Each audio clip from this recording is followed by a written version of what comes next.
Football বিশ্বকাপ আর Colombian pop তারকা শাকিরা যেন জড়িয়ে গেছে একে অপরের সঙ্গে।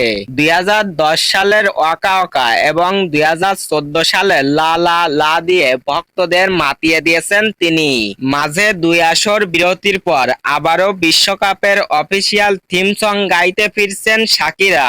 যুক্তরাষ্ট্র, কানাডা ও মেক্সিকোতে হতে যাওয়া 2026 ফুটবল বিশ্বকাপের জন্য নির্বাচিত হয়েছেন শাকিরা। নতুন গান ডাই ডাই, যেখানে তার সঙ্গে কণ্ঠ দিয়েছেন নাইজেরিয়ান অ্যাফরোবিট তারকা বর্না বয়। বৃহস্পতিবার ব্রাজিলের ঐতিহাসিক মারাকানা স্টেডিয়ামে ধারণ করা একটি টিজার ভিডিও সামাজিক যোগাযোগ মাধ্যমে পোস্ট করেন শাকিরা। ভিডিওতে দেখা যায় এবারের বিশ্বকাপের আয়োজনে তিন দেশ মেক্সিকো, যুক্তরাষ্ট্র এবং কানাডার জাতীয় পতাকার রঙে সেজেছে একদল নৃত্যশিল্পী।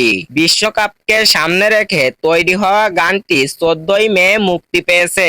আয়োজক সংস্থার পক্ষ থেকে জানানো হয়েছে, বিশ্বকাপের আবেগ, বিচিত্র ও বৈচিত্রিক ঐতিহ্যের বার্তা তুলে ধরে এই গানটি একসঙ্গে আনা হয়েছে দুই ভিন্ন জনপ্রিয় শিল্পীকে।